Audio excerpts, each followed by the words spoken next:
नमस्कार, आप देख रहे हैं सिटी सेंटर शो। मुंबई से मैं हूं पूजा भारद्वाज और शो की शुरुआत कर रहे हैं दिल्ली के उप मुख्यमंत्री और आम आदमी पार्टी के दूसरे सबसे बड़े नेता मनीष सिसोदिया द्वारा लगाए एक बड़े आरोप के साथ। उनका कहना है कि बीजेपी की ओर से उन्हें आम आदमी पार्टी छोड़कर बीजेपी में शामिल होने का ऑफर आया है। बदले में न सिर्फ सीबीआई ईडी के केस बंद करवा दिए जाएंगे बल्कि पार्टी उन्हें सीएम उम्मीदवार भी बनाएगी। देखिए पूरी खबर।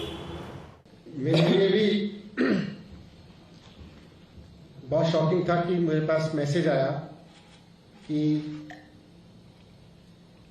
दो मैसेज थे, दो पार्ट थे उस मैसेज के कि एक तो आपके खिलाफ जितने ईडी के सीबीआई के केस चल रहे हैं इनको सबको खत्म कर दिया जाएगा, और दूसरा है कि आप बीजेपी ज्वाइन करके पार्टी तोड़ के बीजेपी ज्वाइन कर लीजिए और हम आपको सीएम बना देंगे, क्योंकि हमारे पास में कोई सीएम कैंडिडेट नहीं है वहां पे दिल्ली में भारतीय जनता पार्टी में।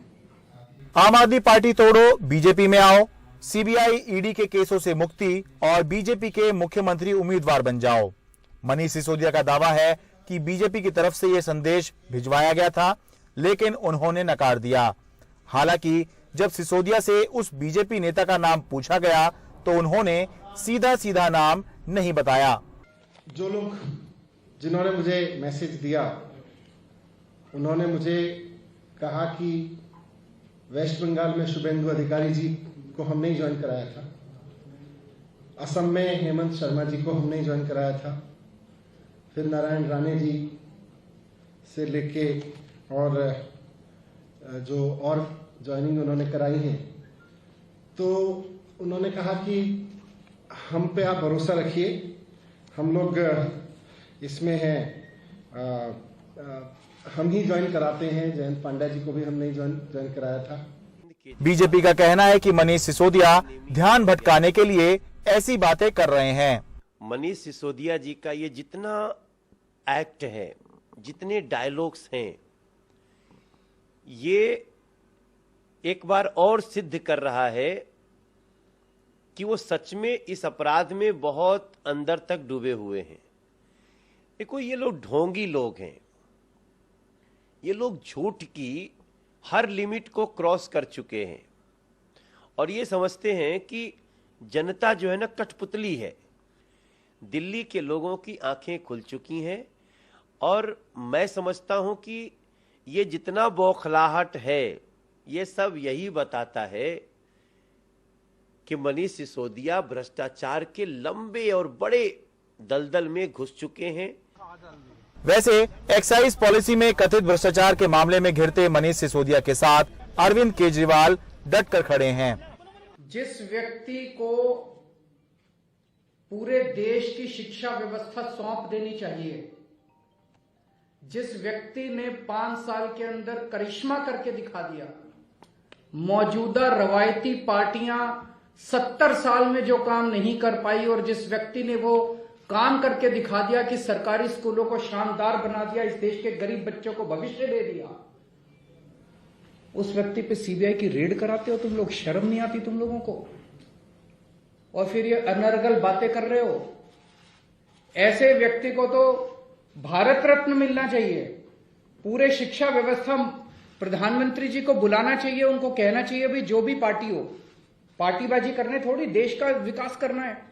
मनीष जी बैठिए, हमें बताइए कैसे शिक्षा व्यवस्था ठीक करें, ये होना चाहिए था। आम आदमी पार्टी को लगता है कि जिस चक्रव्यूह में वो फंसी है उससे निकलने का एक ही तरीका है, गुजरात चुनाव में अच्छा प्रदर्शन। लिहाजा अरविंद केजरीवाल और मनीष सिसोदिया दोनों गुजरात में चुनाव प्रचार में जुटे हुए हैं।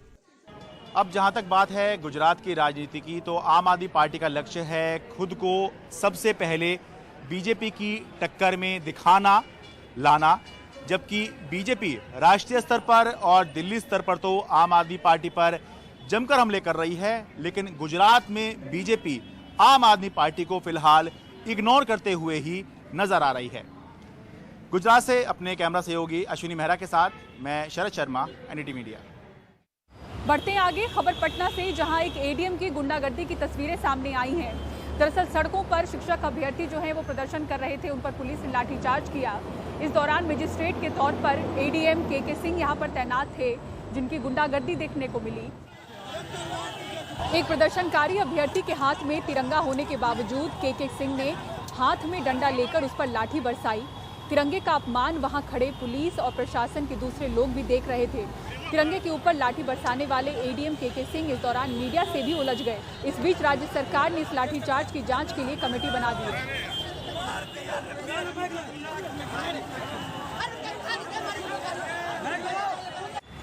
और दिल्ली के जंतर मंतर पर किसान एक बार फिर जुटे।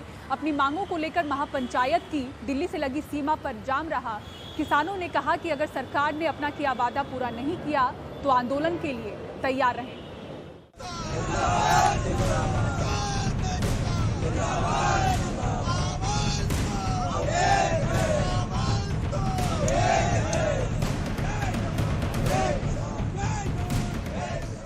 किसानों से जुड़े मुद्दे को लेकर जंतर मंतर पर महापंचायत। पंजाब, हरियाणा, उत्तर प्रदेश, मध्य प्रदेश, राजस्थान समेत दक्षिण भारत के कई राज्यों के किसान तपती गर्मी में आ जुटे। बड़ी तादाद में महिलाएं और बुजुर्ग भी हैं।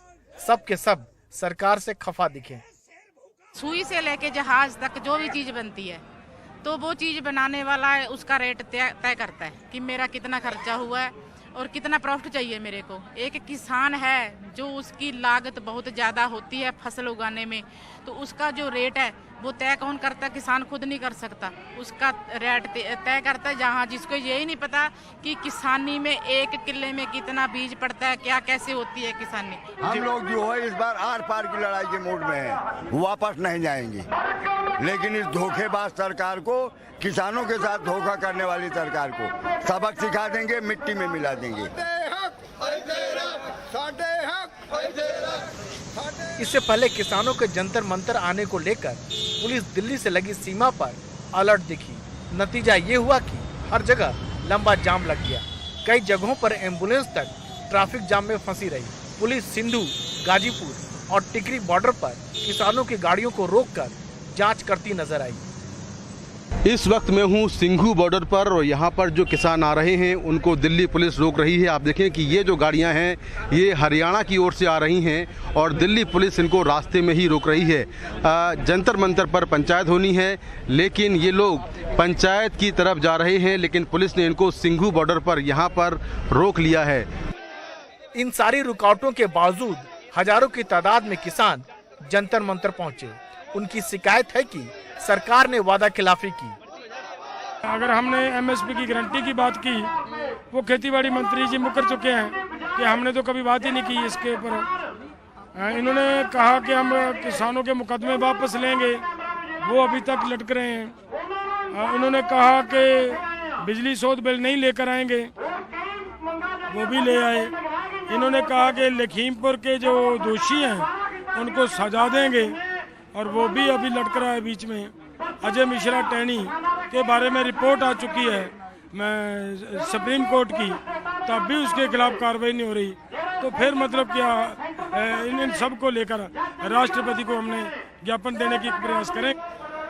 हालांकि इस महापंचायत से कई किसान नेताओं ने दूरी बनाए रखी। राकेश टिकैत और दर्शन पाल जैसे कई नेता यहाँ नहीं दिखे। बावजूद किसानों के जोश और उत्साह में कोई कमी नहीं नजर आई। किसान जिसको बुलाना था वो आए हैं, और ये जो किसान नॉन पॉलिटिकल लोग हैं, ये पॉलिटिकल लोग नहीं हैं। 80 किसान संगठनों के नेता आए हुए हैं। हमने कहीं दावा नहीं किया कि यहाँ पर किसान नेता आएंगे। केंद्र सरकार के 3 कृषि कानूनों को लेकर 1 साल से अधिक आंदोलन चला था। बाद में जब पिछले साल पीएम नरेंद्र मोदी ने नवंबर में इस बिल को वापस लेने का ऐलान किया तो किसानों ने आंदोलन वापस लिया। अपनी मांगों को लेकर किसान जंतर मंतर पर जुटे। किसान सरकार से नाराज हैं, गुस्से में हैं। इनको लगता है कि किसानों के साथ सरकार ने वायदा खिलाफी की। उम्मीद है सरकार इनकी बात सुनेगी और हालात को पिछली बार की तरह अपने हाथ से निकलने देना नहीं चाहेगी। नई दिल्ली में मुकेश सेंगर और कानन पात्रा के साथ राजीव रंजन, एनडीटीवी इंडिया। और भारत की पहली बुलेट ट्रेन कब चल पाएगी, ये सवाल लगातार पूछे जा रहे हैं। इस बुलेट ट्रेन प्रोजेक्ट को लेकर भूमि अधिग्रहण की स्थिति क्या है, महाराष्ट्र में क्या अड़चनें आ रही हैं, आइए आपको इस रिपोर्ट में दिखाते हैं। महाराष्ट्र में ठाणे जिले के भिवंडी शहर का भरोड़ी गांव, इस हिस्से में हाई स्पीड रेल परियोजना बुलेट ट्रेन के लिए करीब 50 लोगों की जमीन लेने की प्रक्रिया चल रही है। राज्य में नई सरकार आने के बाद भूमि अधिग्रहण के रास्ते में आने वाली बाधाओं को तेजी से खत्म करने की कोशिश तो हो रही है, लेकिन यहाँ के कई ग्रामीण अब भी अपनी जमीन खाली नहीं कर रहे हैं। कहते हैं कि पूरा मुआवजा मिलना बाकी है। हर एक गुंठा यानी कि 1089 वर्ग फुट जमीन के लिए इन्हें करीब 11.5 लाख का मुआवजा मिलने की बात कही जा रही है। 42 गुंठा जमीन वाले जयवंत पाटिल बताते हैं कि घर का पैसा तो मिला लेकिन खेती का नहीं। घर का पैसा मिला, कब्जा का पैसा नहीं मिला। वो बोलता लोड़ा 20% रखा है, तो 20% हमको 3 बार गया, 10 बार गया इधर उधर नहीं मिलता। अभी भी गया था 5 में, तो नहीं कर दिया। वो मेरा इधर भी लगा है, 3 साल हो गया। क्या बोलते हो लोग? हाथ देता है वो दिन हो। हमारा ऐसा आदमी का जो नहीं आएगा इसका पैसा रुको, आता इसका आदमी को पैसा दे दो, नहीं आएगा इसका मत दो। हमारा घर गिरा है, इसका घर गिरा है, इसका पैसा नहीं दिया। जयवंत जैसे कुछ और भी सामने आए। जब से हम लोग अभी 3 साल से हम लोग को घर तोड़ने को हुआ है, तोड़ के गया है यहाँ से, लेकिन अब तक पैसा हम लोग को नहीं मिल रहा है। हम लोग को बहुत इन लोगों के पीछे भाग के, लेकिन पैसे हम लोग नहीं मिल रहा है। कितना बार गया, नीलिया में गया, माधोरे में गया, उधर गया, सब इसके ऑफिस में गया। और वो परंत क्या बोलता है, तुम्हारा पैसा इसकी पास, तुम रईस हमारा कैसा? कब्जे वाले को देखना मांगता है कि नहीं, हम देखो इधर बोर्ड मार के रखा है, तुम इसका शूटिंग ले, हमारा कब्जा है। ग्रामीणों की आवाज बनने की कोशिश कर रहे वकील भारद्वाज एल चौधरी कहते हैं कि कई मामलों में तकनीकी अड़चने हैं। इंडिपेंडेंस के बाद में अपना गांव छोड़ के यहाँ से चले गए हैं, लेकिन उनकी जगह आज भी उनके नाम पे थी, लेकिन वो आज तक कभी गांव में लौटे नहीं थे। अब उनकी जगह कम से कम 4 पीढ़ियों से हमारे फार्मर्स खुद वो खेती कर रहे हैं उसमें, और उनके पोजीशन में है। और वैसे देखा जाए तो अकॉर्डिंग टू लैंड लॉज वो जगह के आज वो मालिक भी बन चुके हैं, बट यहाँ पे लोगों को अवेयरनेस नहीं था, इसलिए उन्होंने वो पेपर वर्क में कमी रखी। अब वो पेपर वर्क की कमी उनके जान पे आ रही है। मेरे जानकारी के हिसाब से कह रहा हूँ 30% लैंड डिस्प्यूट वहाँ पे है। मुंबई अहमदाबाद बुलेट ट्रेन का प्रोजेक्ट कुल 508.17 किलोमीटर का है। 12 स्टेशन होंगे, जिनमें 8 गुजरात और 4 महाराष्ट्र में होंगे। 1 लाख करोड़ से ऊपर के बताए जा रहे इस प्रोजेक्ट के लिए जमीन अधिग्रहण का काम गुजरात में 98.8%, दादर और नागर हवेली में 100% और महाराष्ट्र में 75.25% पूरा हुआ है। यानी महाराष्ट्र में ही सबसे ज्यादा भूमि अधिग्रहण का काम रुका हुआ दिखा है। बताया जाता है कि राज्य में अप्रैल तक जरूरी 298 हेक्टेयर में से केवल 150 हेक्टेयर के लिए भूमि अधिग्रहण पूरा हो पाया था। 30 जून को कार्यभार संभालने के बाद एकनाथ शिंदे और देवेंद्र फडणवीस की नई महाराष्ट्र सरकार भूमि अधिग्रहण प्रक्रिया में तेजी लेकर आई और राज्य में परियोजना के लिए सभी मंजूरी प्रदान की गई। ठाणे से अनिल शुक्ला के साथ पूजा भारद्वाज, एनडीटीवी इंडिया। और अब आइए बात करते हैं कर्नाटक की, जहां के स्कूलों में राज्य सरकार ने गणेशोत्सव मनाने की इजाजत दे दी है। अब एसडीपीआई और सीएफआई जैसी जो संस्थाएं हैं, उन्होंने मांग की है कि सभी धर्मों के उत्सव को स्कूलों में मनाया जाए। आपको बता दें कि ये वही संगठन है जिन्होंने हिजाब की मांग को लेकर लड़ाई लड़ी थी। निहाल किदवई की रिपोर्ट देखिए। कर्नाटक में हिजाब विवाद को अभी ज्यादा दिन नहीं हुए। अब गणेश उत्सव को लेकर नया विवाद पैदा होता नजर आ रहा है। प्री यूनिवर्सिटी कॉलेजेस के खिलाफ मोर्चा खोलने वाली पार्टी एसडीपीआई और छात्र संगठन कैंपस फ्रंट ऑफ इंडिया ने राज्य के शिक्षा मंत्री बीसी नागेश के खिलाफ मोर्चा खोल दिया है। इनका मानना है कि सभी धर्मों के उत्सव स्कूलों में मनाए जाने चाहिए।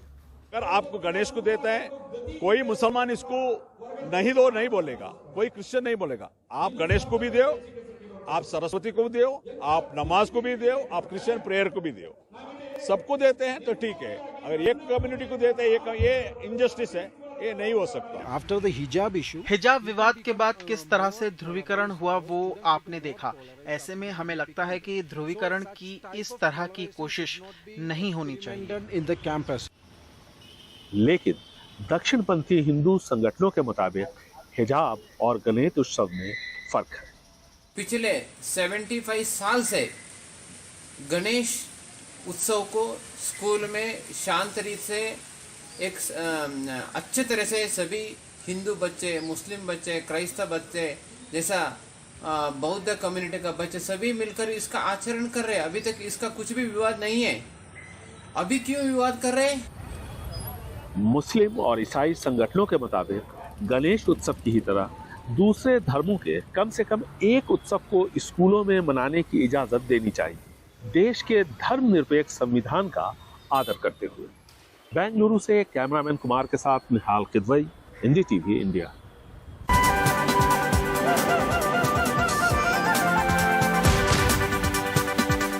और भाई ये बात करते हैं बॉलीवुड स्टार ऋतिक रोशन की, जो कि हाल ही में आमिर खान की फिल्म लाल सिंह चड्ढा की तारीफ को लेकर निशाने पर आ गए थे। कुछ लोग उनकी फिल्म को टारगेट कर रहे थे। इसी बीच जोमेटो के एक ऐड को लेकर, विज्ञापन को लेकर विवाद हुआ। इस विज्ञापन को हटा तो लिया गया है, लेकिन ऋतिक की फिल्म को एक बार फिर से टारगेट किया जा रहा है। देखिए क्या है पूरा विवाद। फूड डिलीवरी कंपनी जोमेटो के लिए विज्ञापन कर रहे ऋतिक रोशन फिर एक विवाद में घिर गए हैं। एक विज्ञापन में वो अलग अलग शहरों में वहां के रेस्टोरेंट से खाना मंगवाते हैं और जब उज्जैन की बारी आती है तो कहते हैं उज्जैन में हैं तो महाकाल से थाली मंगवा ली। इस पर महाकाल मंदिर के पुजारी ने नाराजगी जताई और सोशल मीडिया पर इस फूड डिलीवरी कंपनी के साथ ऋतिक रोशन पर भी लोगों का गुस्सा फूटा। उन्होंने महाकाल के नाम का प्रचार जो किया है वो सस्ता प्रचार किया है और इससे हमारी भावना को ठेस पहुंची है और इस तरीके के प्रचार पे पूर्ण रोक होनी चाहिए और हम इसका घोर निंदा करते हैं और यदि वक्त आया तो हम भी उग्र आंदोलन के लिए जाएंगे। इस विवाद के बाद जोमेटो ने माफी मांगते हुए सफाई दी कि एड में बोले गए शब्द महाकाल की थाली का मतलब महाकाल रेस्टोरेंट की थाली से था, न कि महाकालेश्वर मंदिर से। विवाद के बाद इस विज्ञापन को हटा लिया गया। हाल ही में ऋतिक रोशन की आने वाली फिल्म विक्रम वेदा का बॉयकॉट भी ट्रेंड कर रहा था, जिसकी वजह थी आमिर खान की फिल्म लाल सिंह चड्ढा की ऋतिक द्वारा तारीफ। फिल्म देखने के बाद ऋतिक ने ये तारीफ सोशल मीडिया पर की थी, जिसके बाद ऋतिक और उनकी फिल्म के बॉयकॉट की मांग उठने लगी।